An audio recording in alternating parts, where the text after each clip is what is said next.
नमस्कार, आपका बहुत बहुत स्वागत है आर्यन टीवी नेशनल में। मैं हूं आपके साथ वर्षा शर्मा और रुक करेंगे छत्तीसगढ़ की खबरों की ओर। नवा रायपुर में राज्य नीति आयोग के कार्यालय में गणेश शंकर मिश्रा ने उपाध्यक्ष के रूप में पदभार ग्रहण किया। समारोह में उन्हें इस महत्वपूर्ण दायित्व के लिए शुभकामनाएं दी गई। राज्य नीति आयोग प्रदेश के दीर्घकालीन विकास विजन, साक्ष्य आधारित नीति निर्माण और विभागों के बेहतर समन्वय के माध्यम से छत्तीसगढ़ के विकास को नई दिशा देने का महत्वपूर्ण मंच बनेगा। सरकार ने सुशासन, पारदर्शिता और जन भागीदारी के आधार पर तेज, संतुलित और समावेशी विकास सुनिश्चित करने के अपने संकल्प को दोहराया है।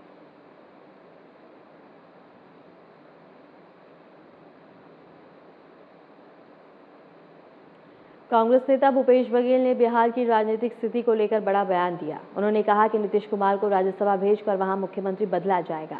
भूपेश बघेल ने आरोप लगाया कि बीजेपी ने बिहार चुनाव के समय से ही नीतीश कुमार को मुख्यमंत्री चेहरा बनाने से इनकार किया था। उनका कहना है कि इसी रणनीति के तहत बीजेपी ने स्पष्ट कर दिया था कि नीतीश कुमार को मुख्यमंत्री नहीं रहने दिया जाएगा। बघेल ने बताया कि बिहार की सत्ता और राजनीतिक फैसलों में बीजेपी की भूमिका महत्वपूर्ण रही है और इसके चलते राज्य में सत्ता परिवर्तन की संभावना बढ़ गई है। राजनीतिक विशेषज्ञों का मानना है कि यह बयान बिहार की राजनीतिक गलियारे और राज्यसभा सदस्यता संबंधी चर्चाओं को और भी तेज कर सकता है। भूपेश बघेल का यह बयान स्थानीय और राष्ट्रीय मीडिया में चर्चा का विषय बना हुआ है और बिहार की राजनीति में इसके संभावित प्रभाव पर नजरें टिकी हुई हैं।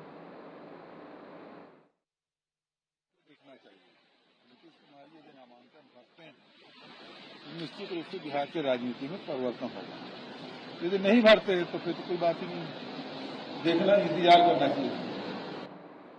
कोरबा जिले में होली से एक दिन पहले सीएसईबी पुलिस सहायता केंद्र के पास स्थित मां दुर्गा टी स्टॉल में लाखों की चोरी की घटना सामने आई। चोरों ने साहस दिखाते हुए पुलिस सहायता केंद्र के बगल की सीट तोड़कर चोरी को अंजाम दिया। स्थानीय पुलिस सूत्रों के अनुसार चोरी के बावजूद पुलिस के हाथ खाली रहे। 4 दिन बीत जाने के बाद भी सीएसईबी पुलिस को कोई ठोस सुराग नहीं मिला है। अंधेरे का फायदा उठाकर चोर घटना को अंजाम देने में कामयाब हुए हैं। पुलिस ने पूरे इलाके में गश्त बढ़ा दी और आसपास के सीसीटीवी फुटेज की जांच कर रही है। इसके बावजूद अभी तक चोरों का कोई पता नहीं चल सका है। स्थानीय व्यापारी और नागरिक इस चोरी की घटना से चिंतित हैं। उन्होंने पुलिस से जल्द कार्रवाई और चोरी हुई रकम और सामान की वापसी की मांग की है। पुलिस ने भी आश्वस्त किया है कि मामले की जांच पूरी गंभीरता से चल रही है और जल्द ही आरोपियों की पहचान कर उन्हें गिरफ्तार किया जाएगा। इस घटना ने इलाके में सुरक्षा पर सवाल खड़े कर दिए हैं।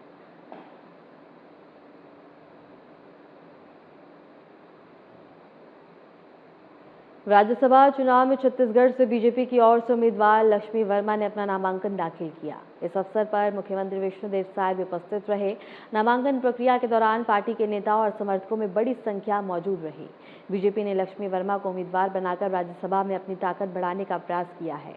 नामांकन दाखिल होने के बाद लक्ष्मी वर्मा ने मीडिया से बातचीत में कहा कि वे अपने राजनीतिक और सामाजिक अनुभव का प्रयोग करते हुए राज्य और केंद्र के बीच बेहतर समन्वय स्थापित करने का प्रयास करेंगे। चुनाव अधिकारियों ने नामांकन स्वीकार कर लिया है और अब आधिकारिक मतगणना के बाद ही विजेता का पता चलेगा।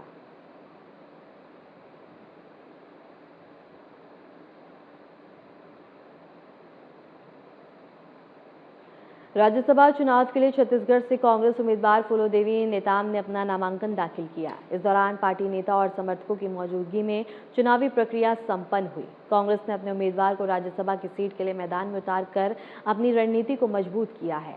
नामांकन दाखिल होने के बाद फूलोदेवी नेताम ने कहा कि वे सभी प्रक्रियाओं का पालन करते हुए अपने संवैधानिक कर्तव्यों का निर्वहन करेंगी।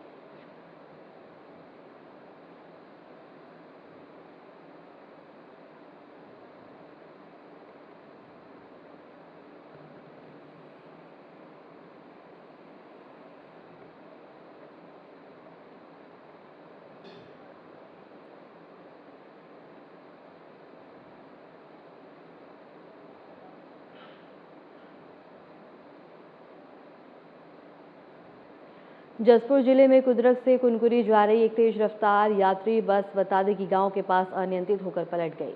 इस हादसे में 5 लोगों की मौत हो गई है और 24 लोग घायल हुए हैं। अधिकारियों ने बताया कि बस की ब्रेक फेल होने के कारण यह दुर्घटना हुई है और बस अनमोल ट्रैवल्स की बताई जा रही है। कलेक्टर रोहित व्यास ने घटनास्थल का दौरा कर जानकारी ली और घायलों के उपचार की स्थिति देखी और हादसे के बाद बचाव अभियान जारी है। घायल यात्रियों को नजदीकी अस्पताल में भर्ती करवाया गया और उनका इलाज जारी है। मुख्यमंत्री की पत्नी भी घटनास्थल पहुंची और घायलों से मिलकर हालचाल जाना। स्थानीय प्रशासन ने सड़क पर सुरक्षा बढ़ा दी है और पुलिस ने क्षेत्र को सील कर दिया है। हादसे की जांच शुरू कर दी गई है। स्थानीय लोगों ने कहा है कि बस तेज गति में थी और अचानक नियंत्रित खोने से यह भीषण हादसा हुआ। अधिकारियों ने चेतावनी दी है कि यातायात नियमों का पालन करना और बसों की नियमित जांच करना आवश्यक है।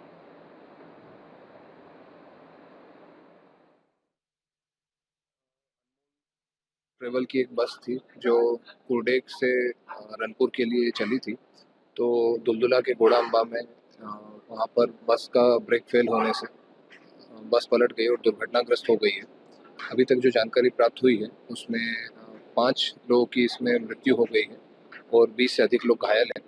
घायलों का इलाज जो है सामुदायिक स्वास्थ्य केंद्र कुनकुरी, जिला अस्पताल, अंबिकापुर के मेडिकल कॉलेज में अस्पताल में और होली क्रॉस कुनकुरी अस्पताल में लगातार चल रहा है। मौके पे से एम्बुलेंस की व्यवस्था करके तत्काल जितने भी हमारे घायल थे सभी को वहाँ से इवैक्यूएट करके अस्पतालों में भेजा गया था और पूरे डॉक्टर्स की जो पूरी टीम है यहाँ पर, पूरे जिले के सभी डॉक्टर्स की टीम यहाँ पर सामुदायिक स्वास्थ्य केंद्र कुनकुरी होली क्रॉस कुनकुरी में यहाँ पर उपस्थित है। सभी घायल मरीजों का ट्रीटमेंट का कार्य चल रहा है। जहां पूरा देश बता दें कि सराबोर होली में नजर आया, वहीं सरगुजा जिले में भी त्योहार से एक दिन पहले ही शराब की बिक्री ने नया रिकॉर्ड बना दिया।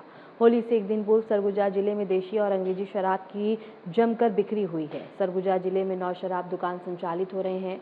आबकारी विभाग के आंकड़ों के अनुसार इस वर्ष बिक्री ने पिछले साल का रिकॉर्ड तोड़ दिया। सरगुजा जिले के आबकारी विभाग के सहायक जिला आबकारी अधिकारी ने बताया कि सरगुजा जिले में कुल 1,56,71,900 रुपए की शराब बिक्री दर्ज की गई। वहीं अंबिकापुर शहर की गांधी चौक स्थित प्रीमियम शराब दुकान में सबसे ज्यादा बिक्री हुई, जहां 40,13,580 रुपए की शराब की बिक्री दर्ज की गई। होली के त्योहार को लेकर लोगों में उत्साह देखने को मिला और इसी के चलते मदिरा दुकानों पर दिन भर बिकती हुई नजर आई है।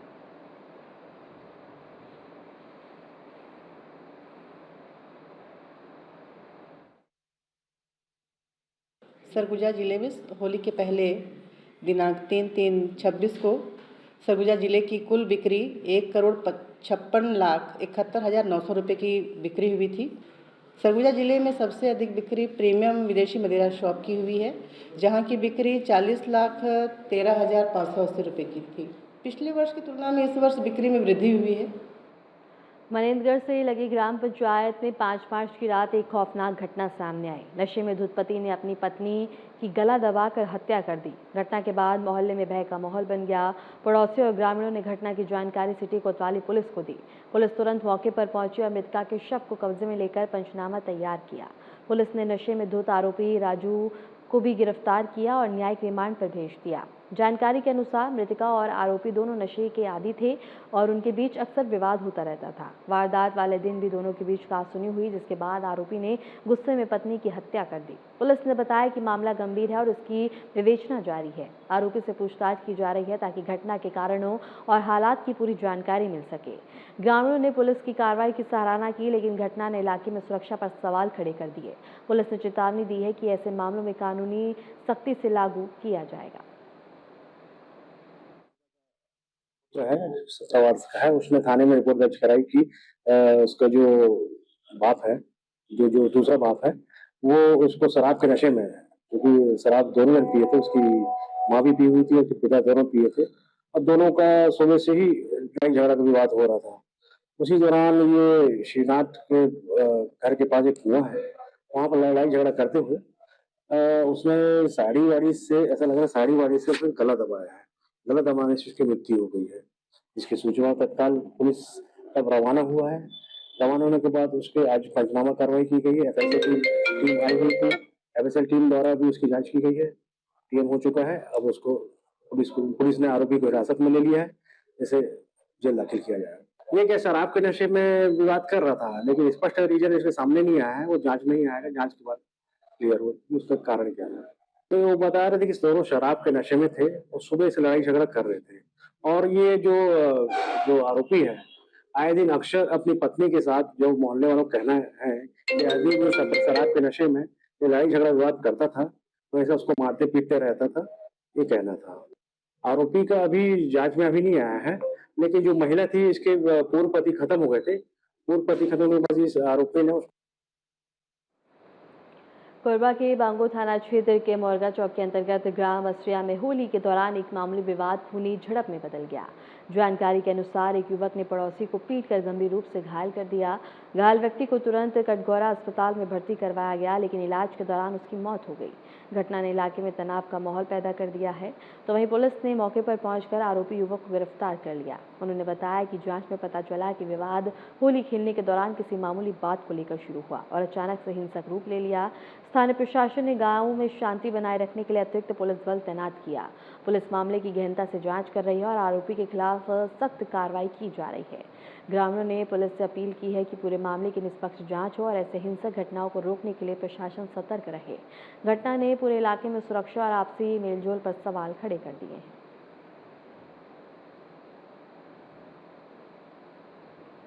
फिलहाल के लिए छत्तीसगढ़ की खबरों में इतना ही और ऐसी छत्तीसगढ़ की तमाम खबरों को जानने के लिए देखते रहें RNTV नेशनल।